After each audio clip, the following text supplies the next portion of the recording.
The Rivals of Sherlock Holmes, Volume 2. The Problem of Cell 13, by Jacques Futrelle.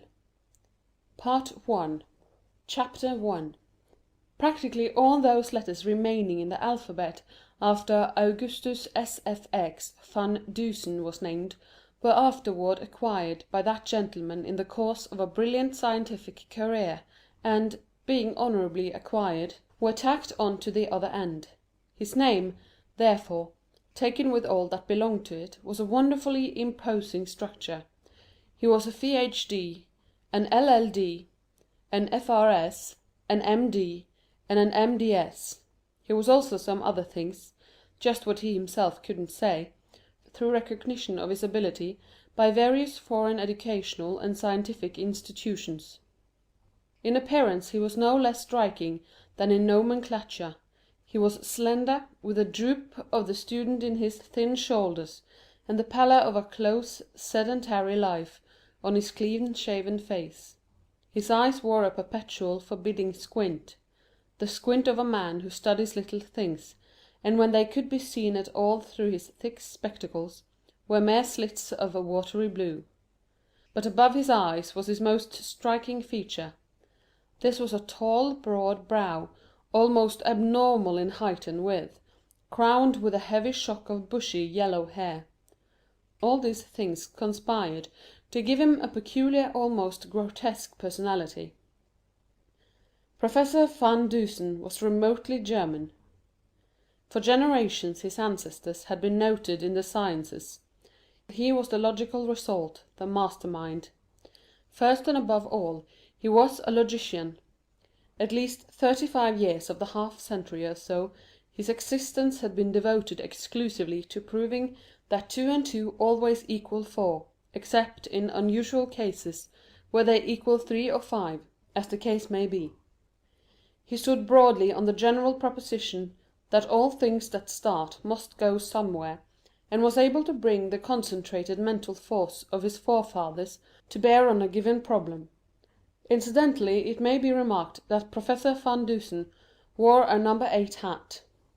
The world at large had heard vaguely of Professor Van Dusen as the thinking machine. It was a newspaper catch-phrase applied to him at the time of a remarkable exhibition at chess. He had demonstrated then that a stranger to the game might, by the force of his inevitable logic, defeat a champion who had devoted a lifetime to its study. The thinking machine! Perhaps that more nearly described him than all his honorary initials, for he spent week after week, month after month, in the seclusion of his small laboratory, from which had gone forth thoughts that staggered scientific associates and deeply stirred the world at large. It was only occasionally that the thinking machine had visitors, and these were usually men who, themselves high in the sciences, dropped in to argue a point and perhaps convince themselves.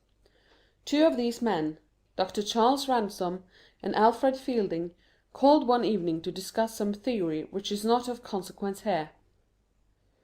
"Such a thing is impossible," declared Dr. Ransom emphatically in the course of the conversation. "Nothing is impossible," declared the thinking machine with equal emphasis. He always spoke petulantly. "The mind is master of all things. When science fully recognizes that fact a great advance will have been made." "How about the airship?" asked Dr. Ransom. "That is not impossible at all," asserted the thinking machine. "It will be invented some time. I do it myself, but I'm busy." Dr. Ransom laughed tolerantly. "I've heard you say such a thing before," he said, "but they mean nothing. Mind may be master of matter, but it hasn't yet found a way to apply itself. There are some things that can't be thought out of existence, or rather which would not yield to any amount of thinking." "What, for instance?" demanded the thinking machine. Dr. Ransom was thoughtful for a moment as he smoked. "Well, say prison walls," he replied. "No man can think himself out of a cell. If he could, there would be no prisoners." "A man can so apply his brain and ingenuity that he can leave a cell, which is the same thing," snapped the thinking machine. Dr. Ransom was slightly amused. "Let's suppose a case," he said after a moment. Take a cell where prisoners under sentence of death are confined. Men who are desperate and maddened by fear would take any chance to escape. Suppose you were locked in such a cell. Could you escape?" "Certainly," declared the thinking machine. "Of course," said Mr. Fielding, who entered the conversation for the first time. "You might wreck the cell with an explosive, but inside a prisoner you couldn't have that." "There would be nothing of that kind," said the thinking machine. "You might treat me precisely as you treated prisoners under sentence of death, and I would leave the cell." "Not unless you entered it with tools prepared to get out," said Dr. Ransom. The thinking machine was visibly annoyed, and his blue eyes snapped. "Lock me in any cell, in any prison anywhere at any time, wearing only what is necessary, and I'll escape in a week," he declared, sharply. Dr. Ransom sat up straight in the chair, interested. Mr. Fielding lighted a new cigar. "You mean you could actually think yourself out?" asked Dr. Ransom. "I would get out," was the response. "Are you serious?" "Certainly I am serious." Dr. Ransom and Mr. Fielding were silent for a long time. "Would you be willing to try it?" asked Mr. Fielding finally. "Certainly," said Professor Van Dusen, and there was a trace of irony in his voice. "I have done more asinine things than that, to convince other men of less important truths." The tone was offensive, and there was an undercurrent strongly resembling anger on both sides. Of course it was an absurd thing, but Professor Van Dusen reiterated his willingness to undertake the escape, and it was decided upon. "To begin now," added Dr. Ransom. "I prefer that it begin tomorrow," said the thinking machine, "because—" "No, now," said Mr. Fielding flatly. "You are arrested, figuratively of course, without any warning, locked in a cell, with no chance to communicate with friends, and left there with identically the same care and attention that would be given to a man under sentence of death. Are you willing?" "All right. Now then," said the thinking machine, and he arose. "Say, the death cell in Chisholm Prison." "The death cell in Chisholm Prison." "And what will you wear?" "As little as possible," said the thinking machine. "Shoes, stockings, trousers, and a shirt." "You will permit yourself to be searched, of course." "I am to be treated precisely as all prisoners are treated," said the thinking machine. "No more attention and no less." There were some preliminaries to be arranged in the matter of obtaining permission for the test, but all three were influential men, and everything was done satisfactorily by telephone, albeit the prison commissioners, to whom the experiment was explained on purely scientific grounds, were sadly bewildered. Professor Van Dusen would be the most distinguished prisoner they had ever entertained. When the thinking machine had done those things which he was to wear during the incarceration, he called the little old woman who was his housekeeper, cook and maidservant all in one. "Martha," he said, "it is now 27 minutes past 9 o'clock. I am going away. 1 week from tonight, at 9:30, these gentlemen, and one, possibly two, others, will take supper with me here. Remember Dr. Ransom is very fond of artichokes." The three men were driven to Chisholm Prison, where the warden was awaiting them, having been informed of the matter by telephone. He understood merely that the eminent Professor Van Dusen was to be his prisoner, if he could keep him, for 1 week; that he had committed no crime, but that he was to be treated as all other prisoners were treated. "Search him," instructed Dr. Ransom. The thinking machine was searched. Nothing was found on him. The pockets of the trousers were empty. The white stiff-bosomed shirt had no pocket. The shoes and stockings were removed, examined, then replaced. As he watched all these preliminaries, the rigid searched and noted the pitiful, childlike physical weakness of the man, the colorless face and the thin white hands, Dr. Ransom almost regretted his part in the affair. "Are you sure you want to do this?" he asked. "Would you be convinced if I did not?" inquired the thinking machine in turn. "No." "All right, I'll do it." What sympathy Dr. Ransom had was dissipated by the tone. It nettled him, and he resolved to see the experiment to the end. It would be a stinging reproof to egotism. "It will be impossible for him to communicate with anyone outside?" he asked. "Absolutely impossible," replied the warden. "He will not be permitted writing materials of any sort." "And your jailers, would they deliver a message from him?" "Not one word, directly or indirectly," said the warden. "You may rest assured of that. They will report anything he might say, or turn over to me anything he might give them." "That seems entirely satisfactory," said Mr. Fielding, who was frankly interested in the problem. "Of course, in the event he fails," said Dr. Ransom, "and asks for his liberty, you understand you are to set him free." "I understand," replied the warden. The thinking machine stood listening, but had nothing to say until this was all ended. Then: "I should like to make 3 small requests. You may grant them or not, as you wish." "No special favors now," warned Mr. Fielding. "I am asking none," was the stiff response. "I would like to have some tooth powder. Buy it yourself to see that it is tooth powder. And I should like to have 1 $5 and 2 $10 bills." Dr. Ransom, Mr. Fielding, and the warden exchanged astonished glances. They were not surprised at the request for tooth powder, but were at the request for money. "Is there any man with whom our friend would come in contact that he would bribe with $25? asked Dr. Ransom of the warden. "Not for $2,500, was the positive reply. "Well, let him have them," said Mr. Fielding. "I think they are harmless enough." "And what is the third request?" "I should like to have my shoes polished." Again the astonished glances were exchanged. This last request was the height of absurdity, so they agreed to it. These things all being attended to, the thinking machine was led back into the prison from which she had undertaken to escape. "Here is cell 13, said the warden, stopping 3 doors down the steel corridor. "This is where we keep condemned murderers. No one can leave it without my permission, and no one in it can communicate with the outside. I'll stake my reputation on that. It's only 3 doors back of my office, and I can readily hear any unusual noise." "Will this cell do, gentlemen?" asked the thinking machine. There was a touch of irony in his voice. "Admirably," was the reply.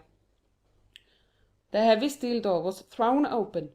There was a great scurrying and scampering of tiny feet, and the thinking machine passed into the gloom of the cell. Then the door was closed and double-locked by the warden.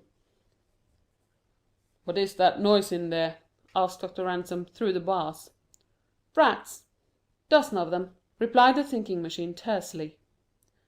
The 3 men, with final good nights, were turning away when the thinking machine called. "What time is it exactly, warden?" 11:17, replied the warden. "Thanks. I will join you gentlemen in your office at 8:30 1 week from tonight," said the thinking machine. "And if you do not?" "There is no if about it." Chapter 2. Chisholm Prison was a great, spreading structure of granite, 4 stories in all, which stood in the centre of acres of open space. It was surrounded by a wall of solid masonry 18 feet high, and so smoothly finished inside and out as to offer no foothold to a climber, no matter how expert. Atop of this fence, as a further precaution, was a 5-foot fence of steel rods, each terminating in a keen point. This fence in itself marked an absolute deadline between freedom and imprisonment, for, even if a man escaped from his cell, it would seem impossible for him to pass the wall. The yard, which on all sides of the prison building was 25 feet wide, that being the distance from the building to the wall, was by day an exercise ground for those prisoners to whom was granted the boon of occasionally semi-liberty. But that was not for those in cell 13. At all times of the day there were armed guards in the yard, 4 of them, 1 patrolling each side of the prison building. By night the yard was almost as brilliantly lighted as by day. On each of the 4 sides was a great arc light, which rose above the prison wall and gave to the guards a clear sight.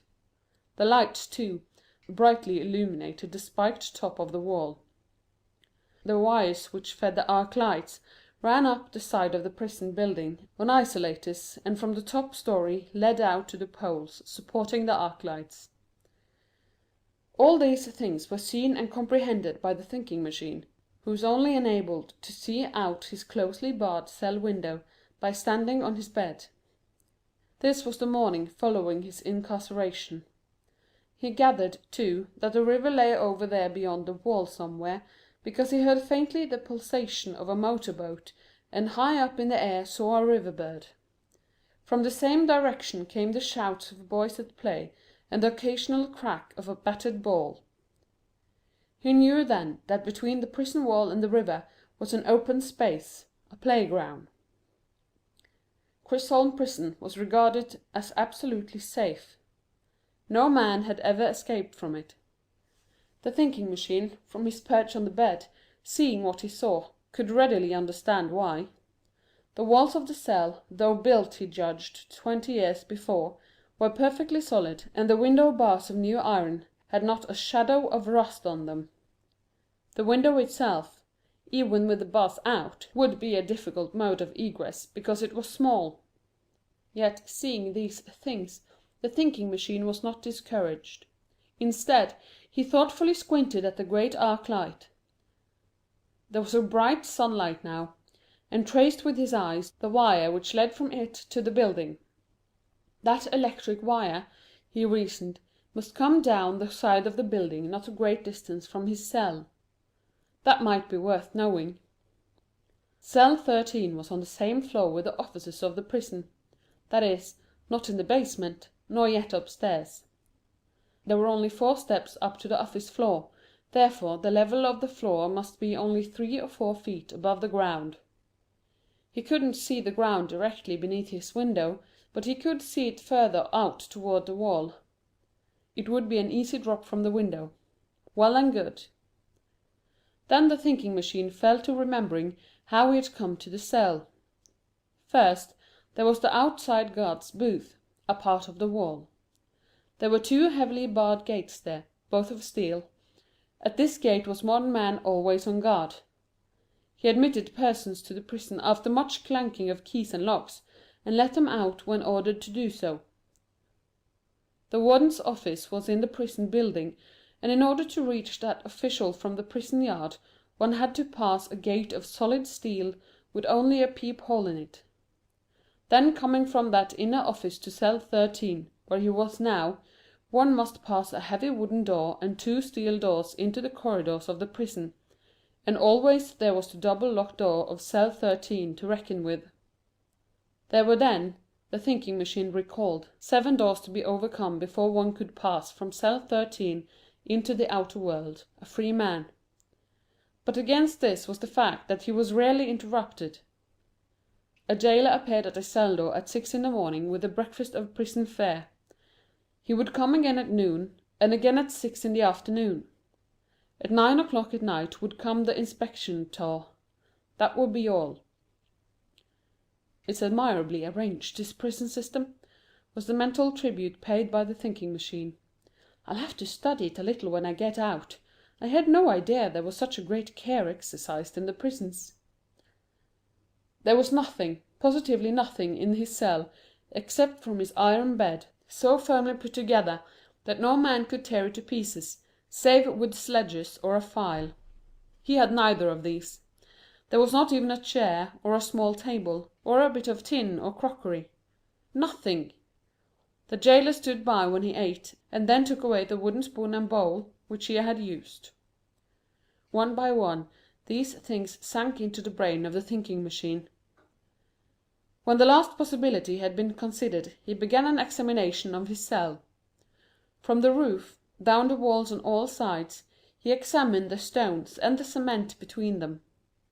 He stamped over the floor carefully, time after time, but it was cement, perfectly solid. After the examination he sat on the edge of the iron bed, and was lost in thought for a long time. For Professor Augustus S. F. X. van Dusen, the thinking machine had something to think about. He was disturbed by a rat, which ran across his foot, then scampered away into a dark corner of the cell, frightened at its own daring.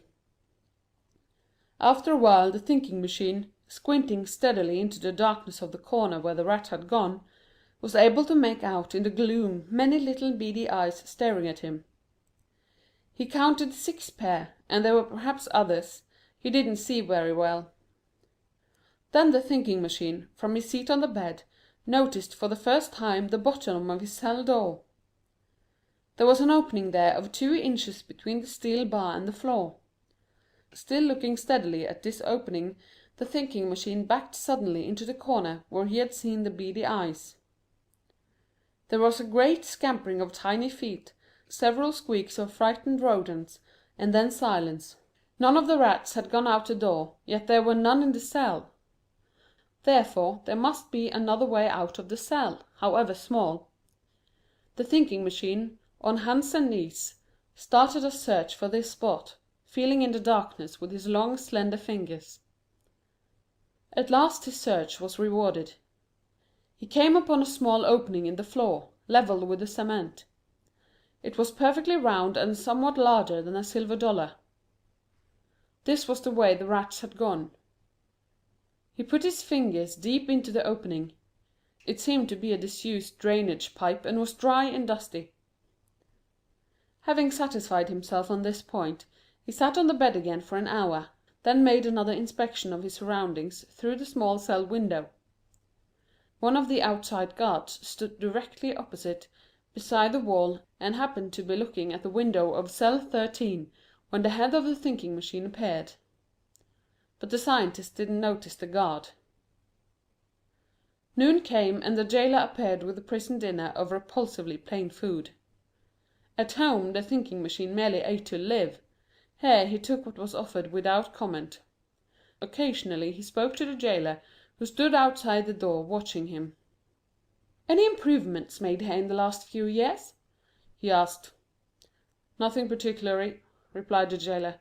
"New walls was built 4 years ago." "Anything done to the prison proper?" "Painted the woodwork outside, and I believe about 7 years ago a new system of plumbing was put in." "Ah," said the prisoner. "How far is the river over there?" "About 300 feet. The boys have a baseball ground between the wall and the river." The thinking machine had nothing further to say just then, but when the jailer was ready to go he asked for some water. "I get very thirsty here," he explained. "Would it be possible for you to leave a little water in a bowl for me?" "I'll ask the warden," replied the jailer, and he went away. Half an hour later he returned with water in a small earthen bowl. "The warden says you may keep this bowl," he informed the prisoner, "but you must show it to me when I ask for it. If it is broken, it will be the last." "Thank you," said the thinking machine. "I shan't break it." The jailer went on about his duties. For just a fraction of a second it seemed that the thinking machine wanted to ask a question, but he didn't. 2 hours later, this same jailer, in passing the door of cell number 13, heard a noise inside and stopped. The thinking machine was down on his hands and knees in a corner of the cell, and from that same corner came several frightened squeaks. The jailer looked on interestedly. "Ah, I've got you," he heard the prisoner say. "Got what?" he asked, sharply. "One of these rats," was the reply. "See?" And between the scientist's long fingers the jailer saw a small grey rat struggling. The prisoner brought it over to the light and looked at it closely. "It's a water rat," he said. "Ain't you got anything better to do than catch rats?" asked the jailer. "It's disgraceful that I should be here at all," was the irritated reply. "Take this one away and kill it. There are dozens more where it came from." The jailer took the wriggling, squirmy rodent and flung it down on the floor violently. It gave one squeak and lay still. Later he reported the incident to the warden, who only smiled. Still later that afternoon the outside armed guard on cell 13 side of the prison looked up again at the window and saw the prisoner looking out. He saw a hand raised to the barred window, and then something white fluttered to the ground. directly under the window of cell 13. It was a little roll of linen, evidently of white shirting material, and tied around it was a $5 bill. The guard looked up at the window again, but the face had disappeared. With a grim smile, he took the little linen roll and the $5 bill to the warden's office. There together they deciphered something which was written on it with a queer sort of ink, frequently blurred. On the outside was this: "Finder of this, please deliver to Dr. Charles Ransom." "Ah," said the warden with a chuckle, "plan of escape number 1 has gone wrong." Then, as an afterthought, "But why did you address it to Dr. Ransom?" "And where did he get the pen and the ink to write with?" asked the guard. The warden looked at the guard, and the guard looked at the warden. There was no apparent solution of that mystery. The warden studied the writing carefully, then shook his head. "Well, let's see what he has going to say to Dr. Ransom," he said at length, still puzzled, and he unrolled the inner piece of linen. "Well, if that... What do you think of that?" he asked, dazed. The guard took the bit of linen and read this: "Epa seot dnet ni ave to nsi si t." Chapter 3. The warden spent an hour wondering what sort of a cipher it was, and half an hour wondering why his prisoner should attempt to communicate with Dr. Ransom, who was the cause of him being there.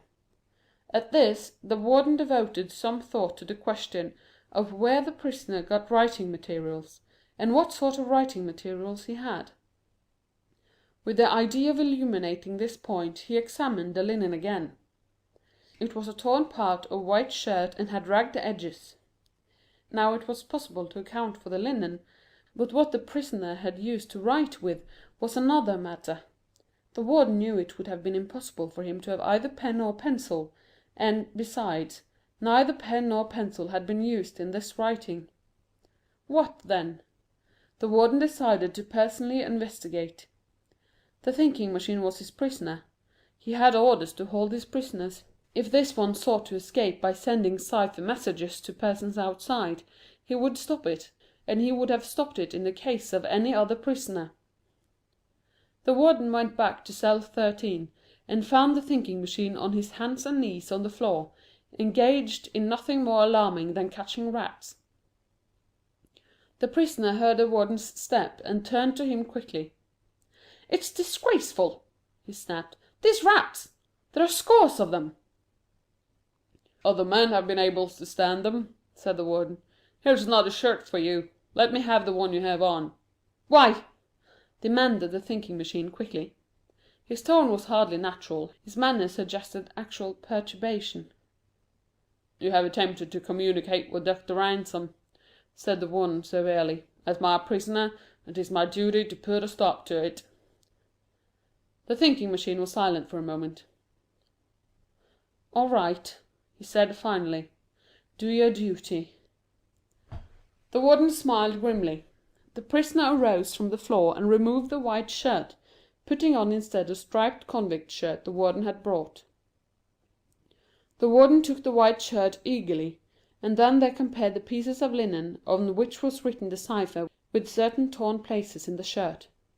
The thinking machine looked on curiously. "The guard brought you those, then?" he asked. "He certainly did," replied the warden triumphantly. "And that ends your first attempt to escape." The thinking machine watched the warden as he, by comparison, established to his own satisfaction that only 2 pieces of linen had been torn from the white shirt. "What did you write this with?" demanded the warden. "I should think it part of your duty to find out," said the thinking machine, irritably. The warden started to say some harsh things, then restrained himself, and made a minute's search for the cell, and of the prisoner instead. He found absolutely nothing, not even a match or toothpick which might have been used for a pen. The same mystery surrounded the fluid with which the cipher had been written. Although the warden left cell 13 visibly annoyed, he took the torn shirt in triumph. Well, writing notes on a shirt won't get him out, that's certain, he told himself with some complacency. He put the linen scraps into his desk to await developments. If that man escapes from that cell, hang it, I'll resign. On the third day of his incarceration, the thinking machine openly attempted to bribe his way out. The jailer had brought his dinner and was leaning against the barred door waiting when the thinking machine began the conversation. "The drainage pipes of the prison lead to the river, don't they?" he asked. "Yes," said the jailer. "I suppose they are very small." "Too small to crawl through, if that's what you're thinking about," was the grinning response. There was silence until the thinking machine finished his meal. Then, "You know I'm not a criminal, don't you?" "Yes." "And that I've a perfect right to be freed if I demand it." "Yes." "Well, I came here believing that I could make my escape," said the prisoner, and his squint eyes studied the face of the jailer. "Would you consider a financial reward for aiding me to escape?" The jailer, who happened to be an honest man, looked at the slender, weak figure of the prisoner, at the large head with the mass of yellow hair, and was almost sorry. "I guess prisons like these were not built for the likes of you to get out of," he said at last. "But would you consider a proposition to help me get out?" the prisoner insisted, almost beseechingly. "No," said the jailer shortly. $500, urged the thinking machine. "I am not a criminal." "No," said the jailer. 1,000. "No," again said the jailer, and he started away hurriedly to escape further temptation. Then he turned back. "If you should give me $10,000 I couldn't get you out. You'd have to pass through 7 doors, and I only have the keys to 2. Then he told the warden all about it. "Plan number 2 fails," said the warden, smiling grimly. "First the cipher, then bribery."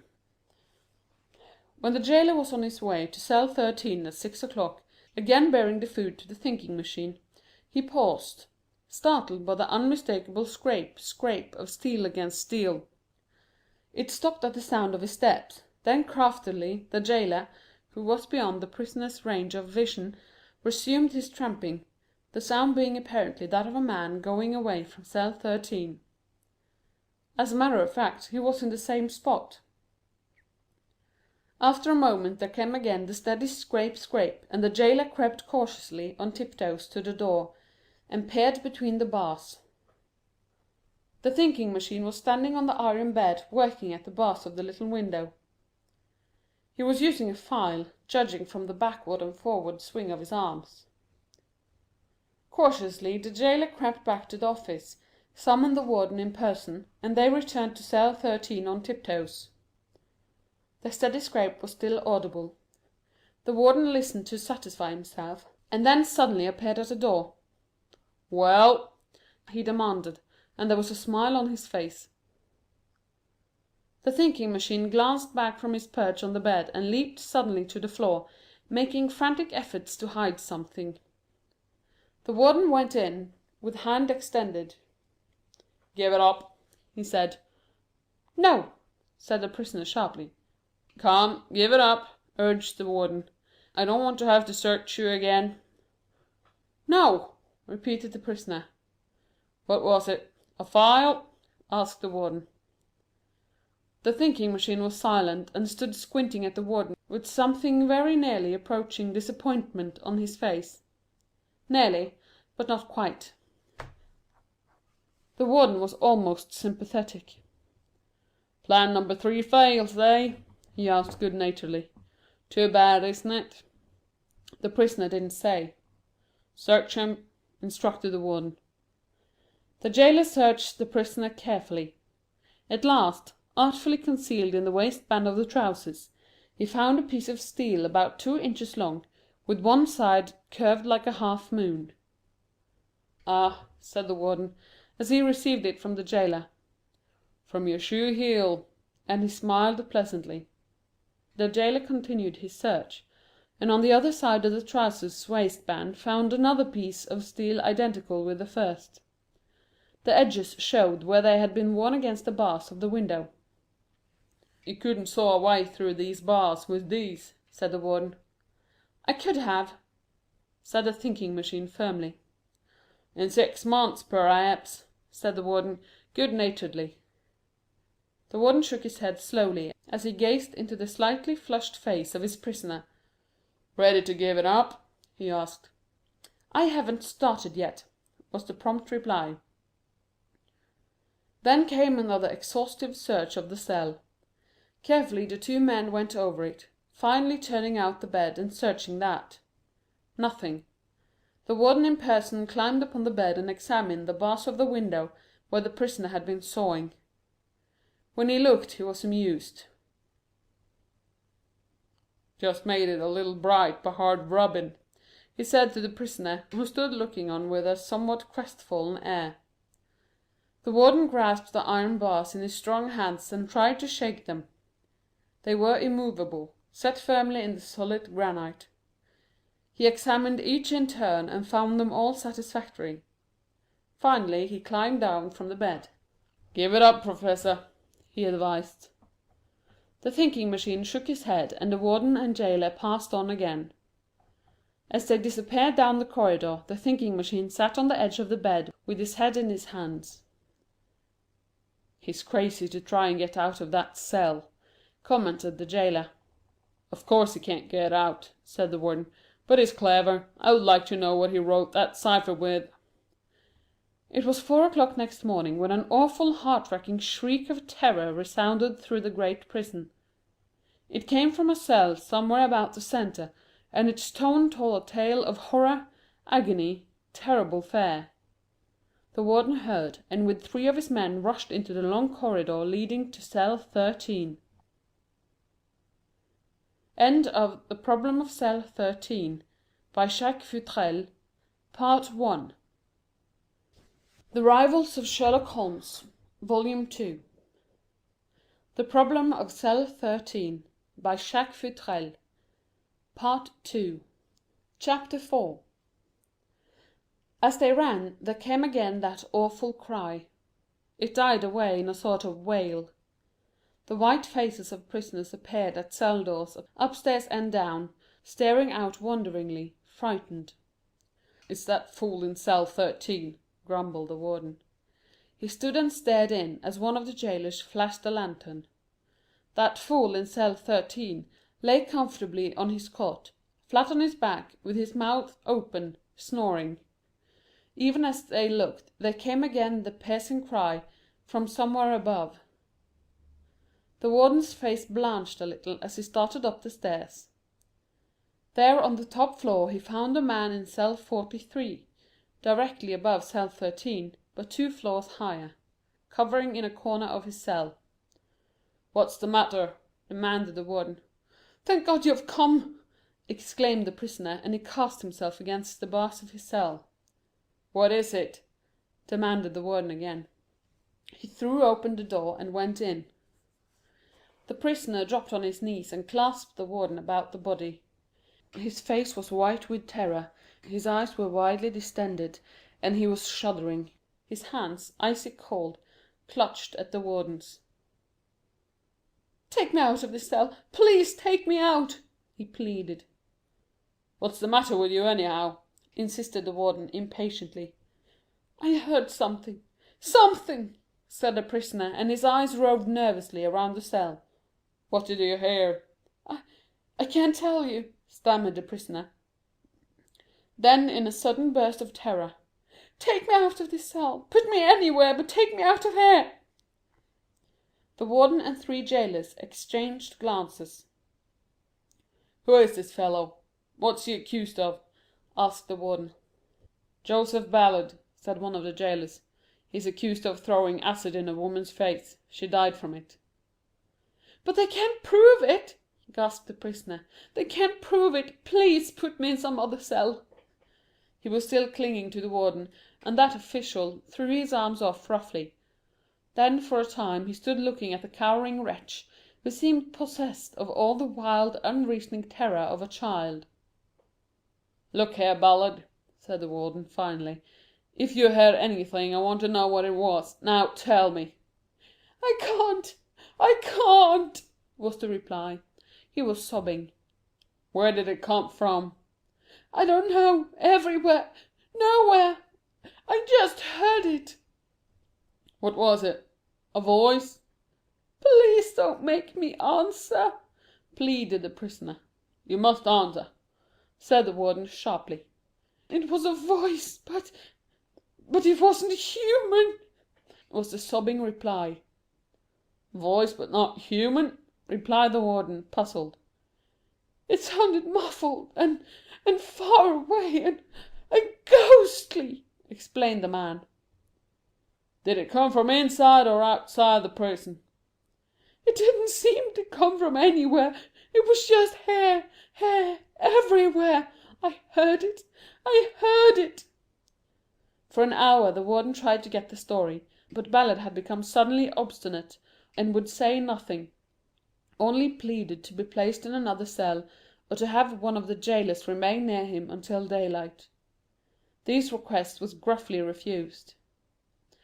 And see here, said the warden in conclusion, if there's any more of this screaming, I'll put you in the padded cell.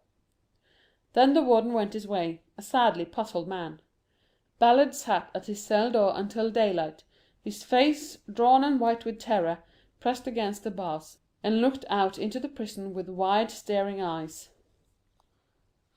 That day, the fourth since the incarceration of the thinking machine, was enlivened considerably by the volunteer prisoner, who spent most of his time at the little window of his cell. He began proceedings by throwing another piece of linen down to the guard, who picked it up dutifully and took it to the warden. On it was written, "Only 3 days more." The warden was in no way surprised at what he read. He understood that the thinking machine meant only 3 days more of his imprisonment, and he regarded the note as a boast. But how was the thing written? Where had the thinking machine found this new piece of linen? Where? How? He carefully examined the linen. It was white, of fine texture, shirting material. He took the shirt which he had taken and carefully fitted the 2 original pieces of the linen to the torn places. This third piece was entirely superfluous. It didn't fit anywhere, and yet it was unmistakably the same goods. And where does he get anything to write with? Demanded the warden of the world at large. Still later on the 4th day, the thinking machine, through the window of his cell, spoke to the armed guards outside. "What day of the month is it?" he asked. "The 15th," was the answer. The thinking machine made a mental astronomical calculation, and satisfied himself that the moon would not rise until after 9 o'clock that night. Then he asked another question. "Who attend to those arc lights?" "Man from the company." "You have no electricians in the building?" "No." "I should think you could save money if you had your own man." "None of my business," replied the guard. The guard noticed the thinking machine at the cell window frequently during that day, but always the face seemed listless and there was a certain wistfulness in the squint eyes behind the glasses. After a while he accepted the presence of the leonine head as a matter of course. He had seen other prisoners do the same thing. It was a longing for the outside world. That afternoon, just before the day guard was relieved, the head appeared at the window again, and the thinking machine's hand held something out between the bars. It fluttered to the ground and the guard picked it up. It was a $5 bill. "That's for you," called the prisoner. As usual, the guard took it to the warden. That gentleman looked at it suspiciously. He looked at everything that came from cell 13 with suspicion. "He said it was for me," explained the guard. "It's a sort of tip, I suppose," said the warden. "I see no particular reason why you shouldn't accept." Suddenly he stopped. He remembered that the thinking machine had gone into cell 13 with 1 $5 bill and 2 $10 bills. $25 in all. Now a $5 bill had been tied around the first pieces of linen that came from the cell. The warden still had it, and to convince himself, he took it out and looked at it. It was $5. Yet here was another $5, and the thinking machine had only had $10 bills. Perhaps somebody changed one of the bills for him, he thought at last, with a sigh of relief. But then and there he made up his mind. He would search cell 13 as a cell was never before searched in this world. When a man could write at will, and change money, and do other wholly inexplicable things, there was something radically wrong with his prison. He planned to enter the cell at night. 3 o'clock would be an excellent time. The thinking machine must do all the weird things he did sometime. Night seemed the most reasonable. Thus it happened that the warden stealthily descended upon cell 13 that night at 3 o'clock. He paused at the door and listened. There was no sound save the steady, regular breathing of the prisoner. The keys unfastened the double locks with scarcely a clank, and the warden entered, locking the door behind him. Suddenly he flashed his dark lantern in the face of a recumbent figure. If the warden had planned to startle the thinking machine he was mistaken, for that individual merely opened his eyes quietly, reached for his glasses and inquired, in a most matter-of-fact tone, "Who is it?" It would be useless to describe the search that the warden made. It was minute. Not 1 inch of the cell or the bed was overlooked. He found the round hole in the floor, and with a flash of inspiration, thrust his thick fingers into it. After a moment of fumbling, there he drew up something and looked at it in the light of his lantern. "Ugh!" he exclaimed. The thing he had taken out was a rat. A dead rat. His inspiration fled as a mist before the sun. But he continued the search. The thinking machine, without a word, arose and kicked the rat out of the cell into the corridor. The warden climbed on the bed and tried the steel bars in the tiny windows. They were perfectly rigid. Every bar of the door was the same. Then the warden searched the prisoner's clothing, beginning at the shoes. Nothing hidden in them. Then the trousers' waistband. Still nothing. Then the pockets of the trousers. From one side he drew out some paper money and examined it. "5 $1 bills," he gasped. "That's right," said the prisoner. "But you had 2 10s and a 5. How do you do it?" "That's my business," said the thinking machine. "Did any of my men change this money for you, on your word of honor?" The thinking machine paused just a fraction of a second.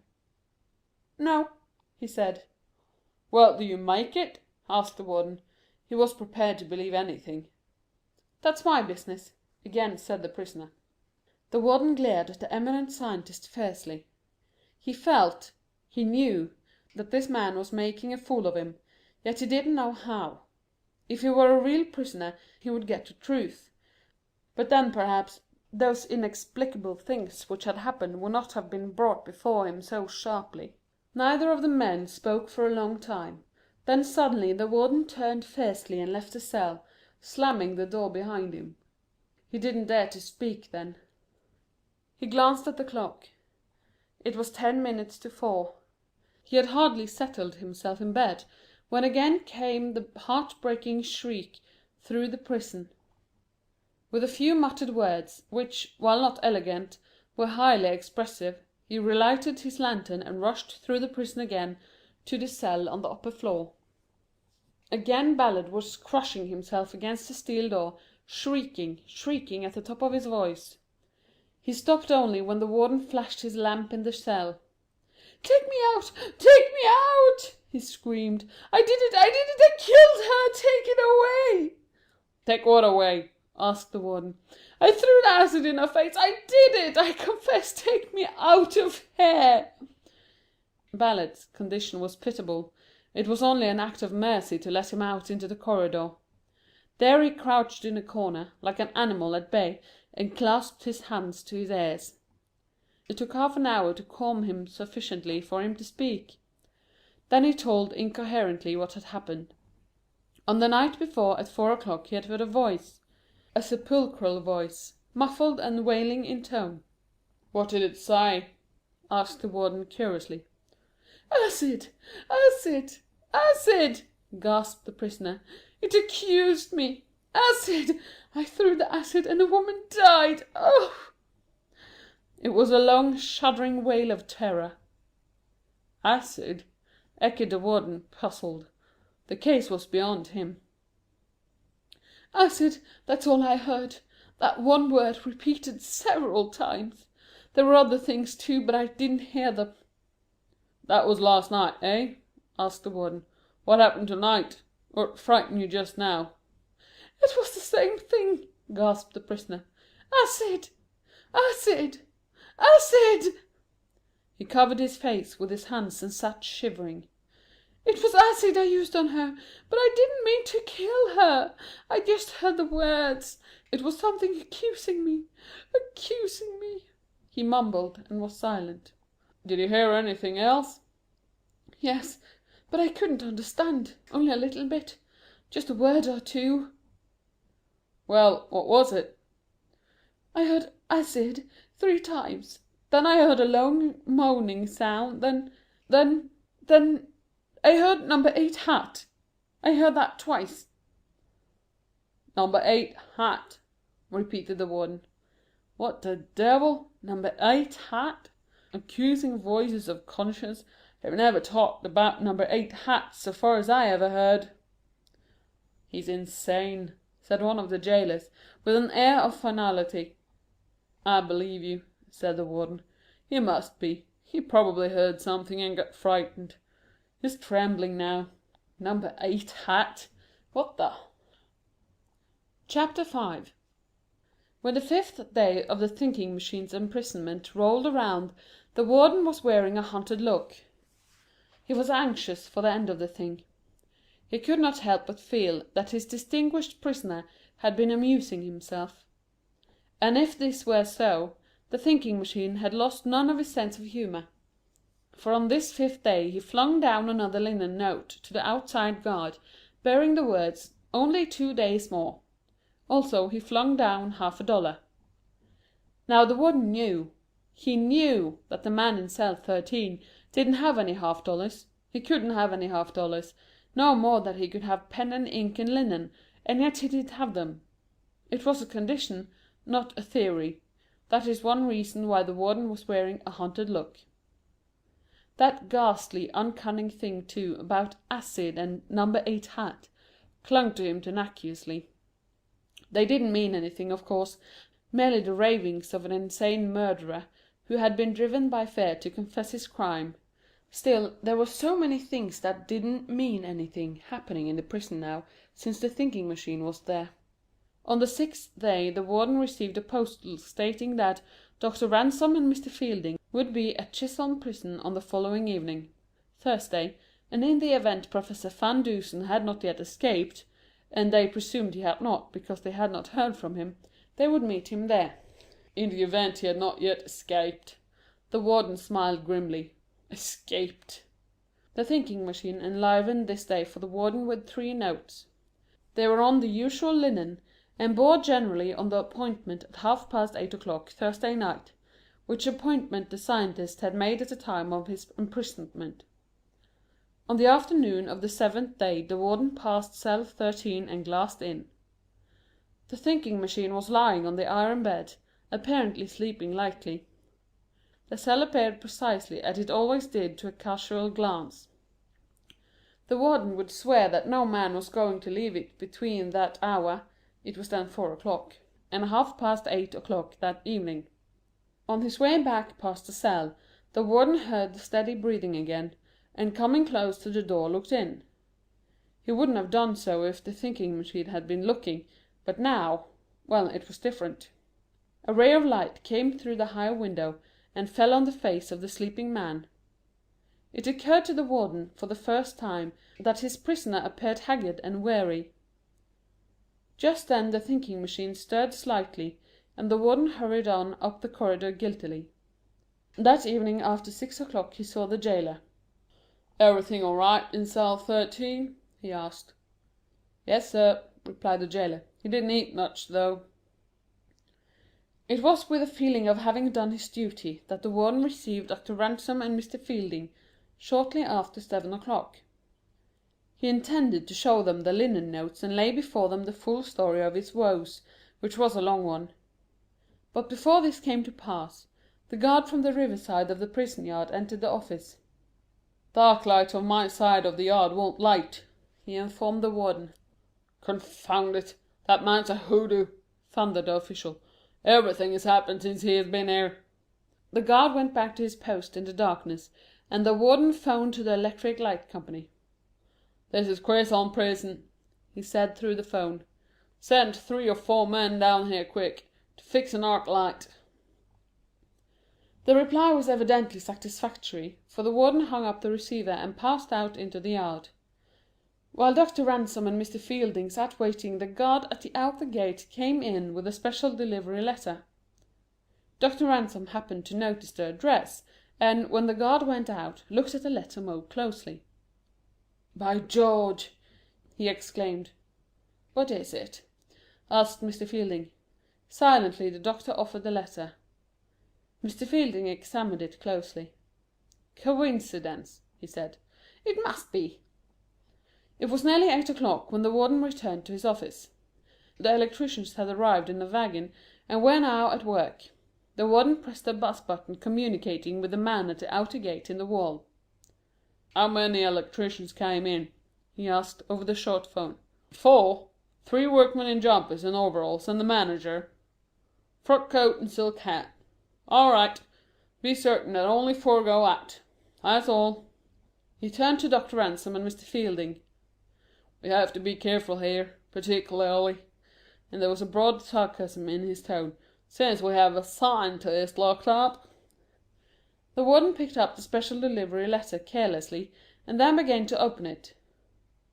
"When I read this, I want to tell you gentlemen something about how—" "Great Caesar!" he ended, suddenly, as he glanced at the letter. He sat with open mouth, motionless from astonishment. "What is it?" asked Mr. Fielding. "A special delivery from cell 13, gasped the warden. "An invitation to supper." "What?" And the 2 others arose, unanimously. The warden sat dazed, staring at the letter for a moment, then called sharply to a guard outside in the corridor. "Run down to cell 13 and see if that man's in there." The guard went as directed, while Dr. Ransom and Mr. Fielding examined the letter. "It's Van Dusen's handwriting, there's no question of that," said Dr. Ransom. "I've seen too much of it." Just then, the buzz of the telephone from the outer gate sounded, and the warden, in a semi-trance, picked up the receiver. "Hello. 2 reporters, eh? Let them come in." He turned suddenly to the doctor and Mr. Fielding. "Why, the man can't be out. He must be in his cell." Just that moment the guard returned. "He's still in his cell, sir," he reported. "I saw him. He's lying down." "There, I told you so," said the warden, and he breathed freely again. "But how did he mail that letter?" There was a rap on the steel door, which led from the jail yard into the warden's office. "It's the reporters," said the warden.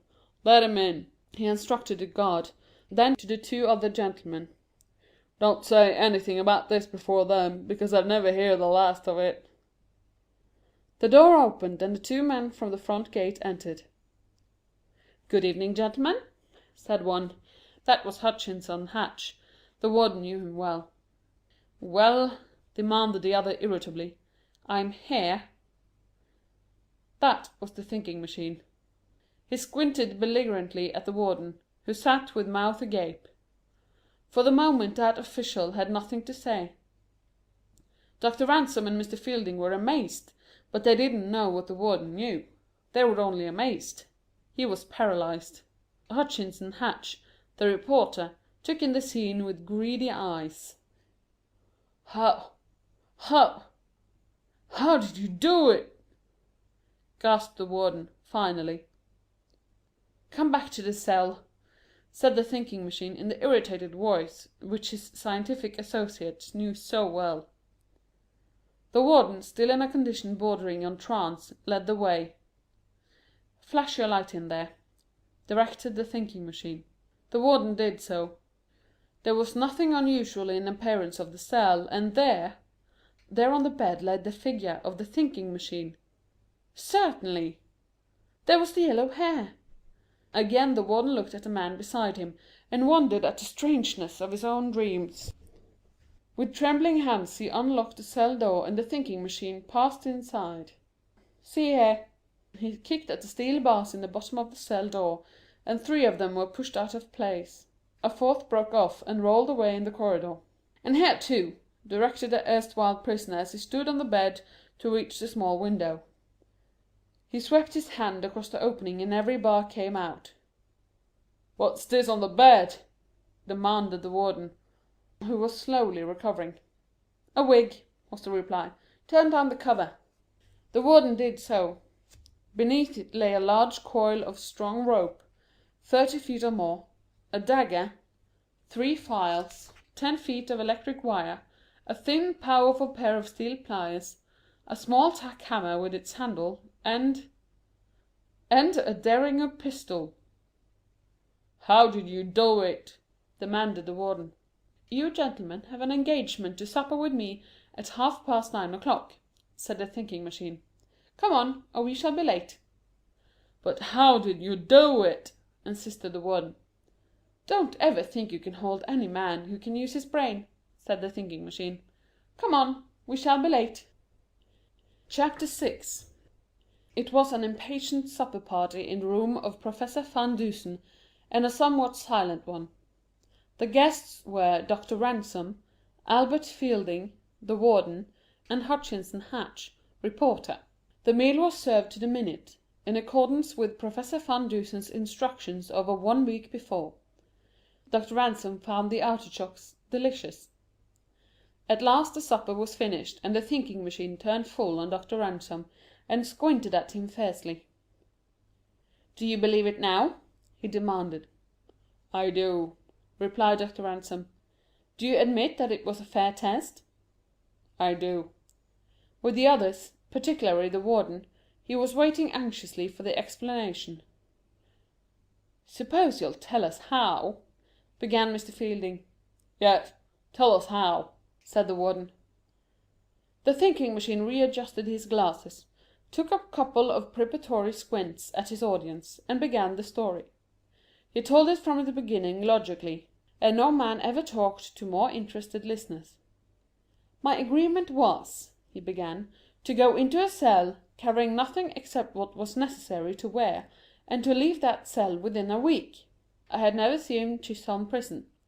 When I went into the cell I asked for tooth powder, 2 10 and 1 $5 bill, and also to have my shoes blacked. Even if these requests had been refused, it would not have mattered seriously, but you agreed to them. I knew there would be nothing in the cell which you thought I might use to advantage. So when the warden locked the door on me, I was apparently helpless, unless I could turn 3 seemingly innocent things to use. There were things which would have been permitted any prisoner under sentence of death, were there not, warden?" "Tooth powder and polished shoes, yes, but not money," replied the warden. "Anything is dangerous in the hands of a man who knows how to use it," went on the thinking machine. "I did nothing that first night but sleep and chase rats." He glared at the warden. When the matter was broached, I knew I could do nothing that night, so suggested next day. You gentlemen thought I wanted time to arrange an escape with outside assistance, but this was not true. I knew I could communicate with whom I pleased, when I pleased. The warden stared at him a moment, then went on smoking solemnly. "I was aroused next morning at 6 o'clock by the jailer with my breakfast," continued the scientist. "He told me dinner was at 12 and supper at 6. Between these times I gathered I would be pretty much to myself. So immediately after breakfast I examined my outside surroundings from my cell window. One look told me it would be useless to try to scale the wall, even should I decide to leave my cell by the window, for my purpose was to leave not only the cell, but the prison. Of course I could have gone over the wall, but it would have taken me longer to lay my plans that way. Therefore, for the moment, I dismissed all idea of that. From this first observation, I knew the river was on that side of the prison, and that there was also a playground there. Subsequently, these surmises were verified by a keeper.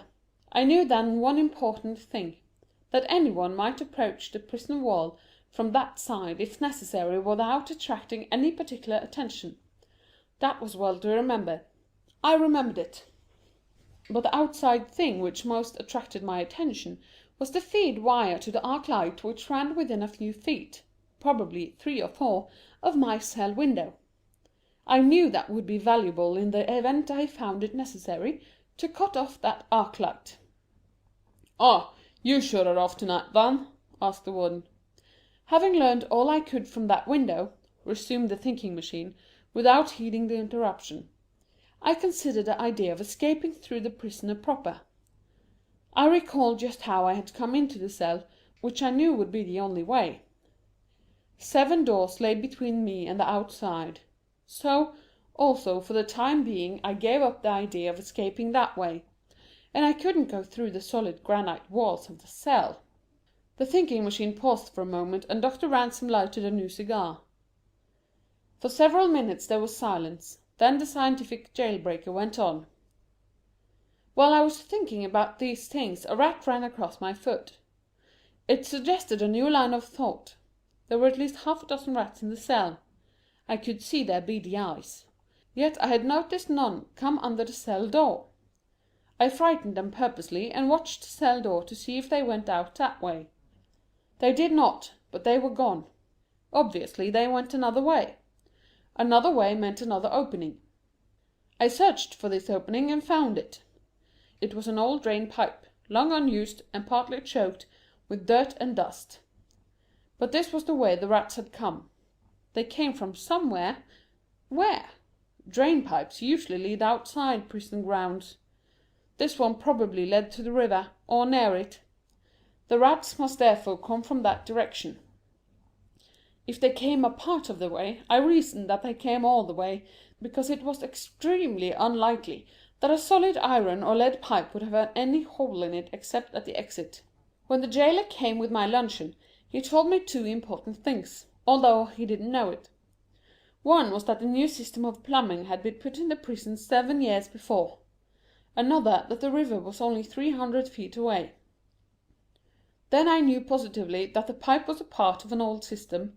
I knew, too, that it slanted generally toward the river. But did the pipe end in the water, or on land? This was the next question to be decided.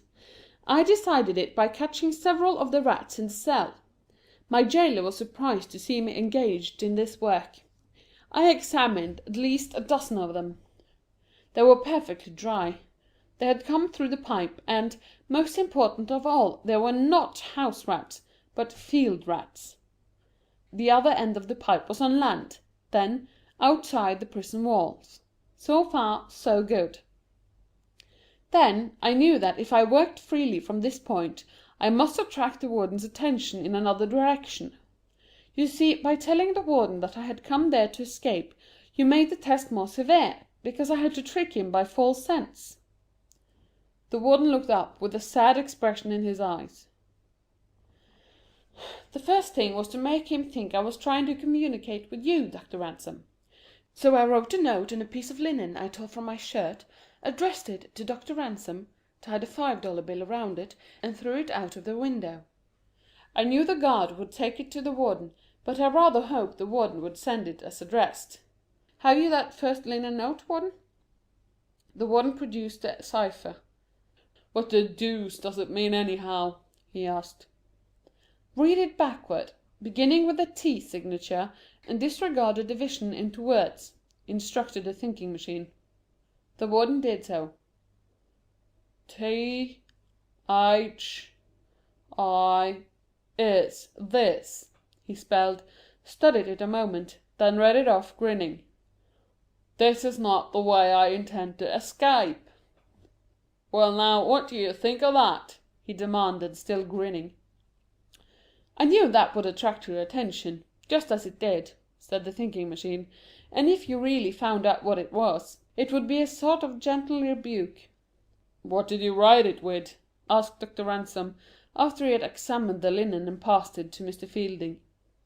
"This," said the erstwhile prisoner, as he extended his foot. On it was the shoe he had worn in prison, though the polish was gone, scraped off clean. The shoe blacking moistened with water, was my ink. The metal tip of the shoelace made a fairly good pen. The Warden looked up and suddenly burst into a laugh, half of relief, half of amusement. "You are a wonder," he said admiringly. "Go on." "That precipitated a search of my cell by the Warden as I had intended," continued the thinking machine. "I was anxious to get the Warden into the habit of searching my cell, so that finally, constantly finding nothing, he would get disgusted and quit. This has last happened, practically." The Warden blushed. He then took my white shirt away and gave me a prison shirt. He was satisfied that those 2 pieces of the shirt were all that was missing.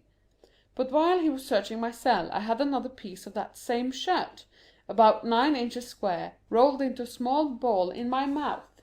"9 inches of that shirt?" demanded the Warden. "Where did it come from?" "The bosoms of all stiff white shirts are of triple thickness," was the explanation. "I tore out the inside thickness, leaving the bosom only 2 thicknesses. I knew you wouldn't see it. So much for that." There was a little pause, and the Warden looked from one to another of the men with a sheepish grin. Having disposed of the Warden for the time being by giving him something else to think about, I took my first serious step toward freedom.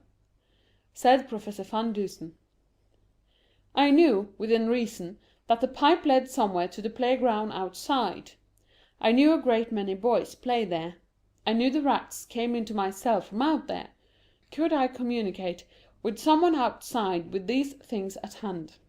First was necessary, I saw, a long and fairly reliable thread, so— But here," he pulled up his trousers legs and showed that the tops of both stockings, of fine strong lisle, were gone. "I unravelled those. After I got them started, it wasn't difficult. And I had easily a quarter of a mile of thread that I could depend on. Then on half of my remaining linen I wrote, laboriously enough I assure you, a letter explaining my situation to this gentleman here," and he indicated Hutchinson Hatch. "I knew he would assist me for the value of the newspaper story. I tied firmly to this linen letter a $10 bill. There is no surer way of attracting the eye of anyone, and wrote on the linen, 'Finder of this delivered to Hutchinson Hatch, Daily American, who will give another $10 for the information.' The next thing was to get this note outside on that playground where a boy might find it. There were 2 ways, but I chose the best. I took one of the rats. I became adept in catching them. Tied the linen and money firmly to one leg. Fastened my lisle thread to another and turned him loose in the drain pipe. I reasoned that the natural fright of the rodent would make him run until he was outside the pipe, and then out on earth he would probably stop to gnaw off the linen and money. From the moment the rat disappeared into that dusty pipe I became anxious. I was taking so many chances. The rat might gnaw the string of which I held one end. Other rats might gnaw it. The rat might run out of the pipe and leave the linen and money where they would never be found. 1,000 other things might have happened. So began some nervous hours, but the fact that the rat ran on until only a few feet of the string remained in my cell made me think he was outside the pipe. I had carefully instructed Mr. Hatch what to do in case the note reached him. The question was, would it reach him? This done, I could only wait and make other plans in case this one failed. I openly attempted to bribe my jailer, and learned from him that he held the keys to only 2 of 7 doors between me and freedom. Then I did something else to make the Warden nervous. I took the steel supports out of the heels of my shoes, and made a pretense of sawing the bars of my cell window. The Warden raised a pretty row about that. He developed, too, the habit of shaking the bars in my cell window to see if they were solid. They were, then. Again the Warden grinned. He had ceased being astonished. With this one plan I had done all I could, and I could only wait to see what happened. The scientist went on. I couldn't know whether my note had been delivered or even found, or whether a rat had gnawed it up. And I didn't dare to draw back through the pipe that one slender thread which connected me with the outside. When I went to bed that night I didn't sleep, for fear there would come the slight signal twitch at the thread which was to tell me that Mr. Hatch had received the note. At 3:30, I judge, I felt this twitch, and no prisoner actually under sentence of death ever welcomed the thing more heartily." The thinking machine stopped and turned to the reporter. "You better explain just what you did." "The linen note was brought to me by a small boy who had been playing baseball," said Mr. Hatch. "I immediately saw a big story in it, so I gave the boy another $10 and got several spools of silk, some twine, and a roll of light, pliable wire. The professor's note suggested that I have the finder of the note show me just where it was picked up, and told me to make my search from there, beginning at 2 o'clock in the morning. If I found the other end of the thread, I was to twitch it gently 3 times, then a fourth. I began the search with a small bulb electric light. It was an hour and 20 minutes before I found the end of the drain pipe half hidden in the weeds. The pipe was very large there, say 12 inches across. Then I found the end of the lisle thread, twitched it as directed, and immediately I got an answering twitch. Then I fastened the silk to this, and Professor Van Dusen began to pull it into his cell. I nearly had a heart disease, for fear the string would break.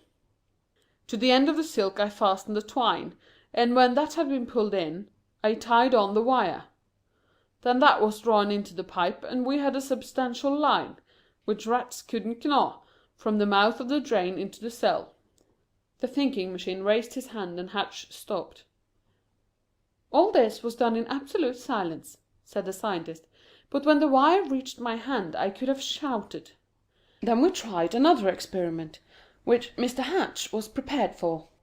I tested the pipe as a speaking tube. Neither of us could hear very clearly, but I dared not speak loud for fear of attracting attention in the prison. At last I made him understand what I wanted immediately.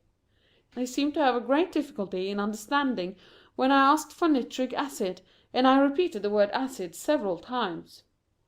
Then I heard a shriek from a cell above me. I knew instantly that someone had overheard, and when I heard you coming, Mr. Warden, I feigned sleep. If you had entered my cell at that moment, that whole plan of escape would have ended there. But you passed on. That was the nearest I ever came to being caught. Having established this improvised trolley, it is easy to see how I got things in the cell, and made them disappear at will. I merely dropped them back into the pipe. You, Mr. Warden, could not have reached the connection wire with your fingers. They are too large. My fingers, you see, are longer and more slender. In addition, I guarded the top of that pipe with a rat. You remember how?" "I remember," said the Warden with a grimace. "I thought that if anyone were tempted to investigate that hole, the rat would dampen his ardor. Mr. Hatch could not send me anything useful through the pipe until next night, although he did send me change for $10 as a test, so I proceeded with the other parts of my plan. Then I evolved the method of escape, which I finally employed. In order to carry this out successfully, it was necessary for the guard in the yard to get accustomed to seeing me at the cell window. I arranged this by dropping linen notes to him, boastful in tone, to make the Warden believe, if possible, one of his assistants was communicating with the outside for me. I would stand at my window for hours gazing out, so the guard could see, and occasionally I spoke to him. In that way I learned that the prison had no electricians of its own, but was dependent upon the lighting company if anything should go wrong. That cleared the way to freedom perfectly.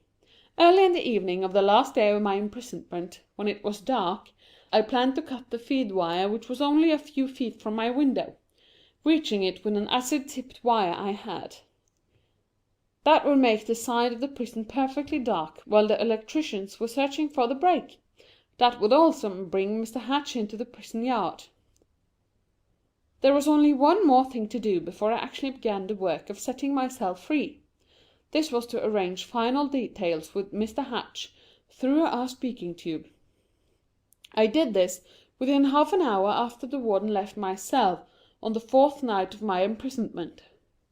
Mr. Hatch again had serious difficulty in understanding me, and I repeated the word acid to him several times, and later the words number 8 hat, that's my size, and these were the things which made a prisoner upstairs confess to murder, so one of the jailers told me next day.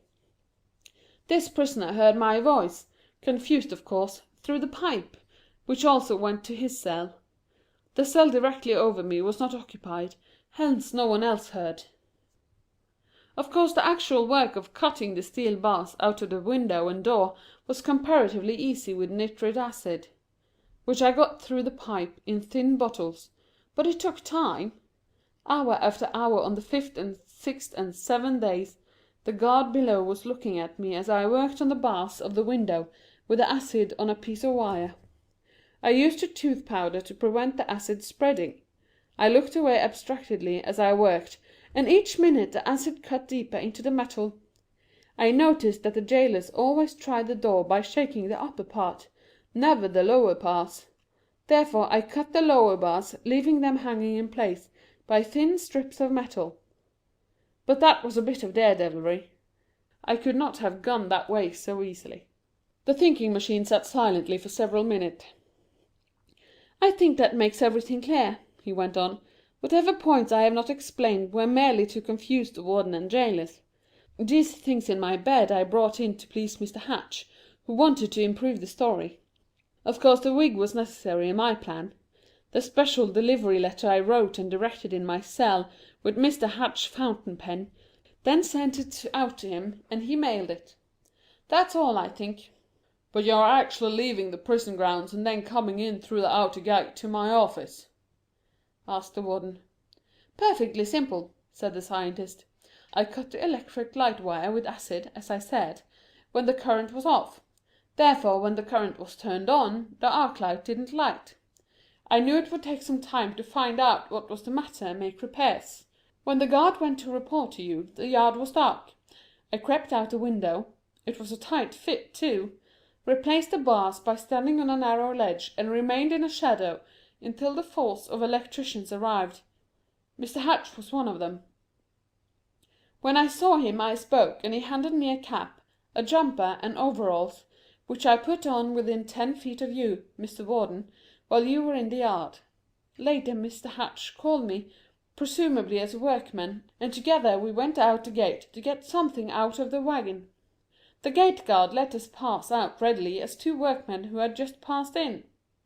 We changed our clothing and reappeared, asking to see you. We saw you. That's all." There was silence for several minutes. Dr. Ransom was first to speak. "Wonderful!" he exclaimed. "Perfectly amazing!" "How did Mr. Hatch happen to come with the electricians?" asked Mr. Fielding. "His father is manager of the company," replied the thinking machine. "But what if there had been no Mr. Hatch outside to help?" "Every prisoner has one friend outside who would help him escape if he could." Just suppose there had been no old plumbing system there?" asked the warden, curiously. "There were two other ways out," said the thinking machine, enigmatically. 10 minutes later the telephone bell rang. It was a request for the warden. "Right, all right, eh?" the warden asked through the phone. "Good. Why can't beside cell 13? Yes, I know. One electrician too many? What's that? 2 came out?" The warden turned to the others with a puzzled expression. "He only let in 4 electricians. He was let out 2, and says there are 3 left." "I was the odd one," said the thinking machine. "Oh," said the warden. "I see." Then through the phone. "Let the 5th man go. He's all right." End of The Problem of Cell 13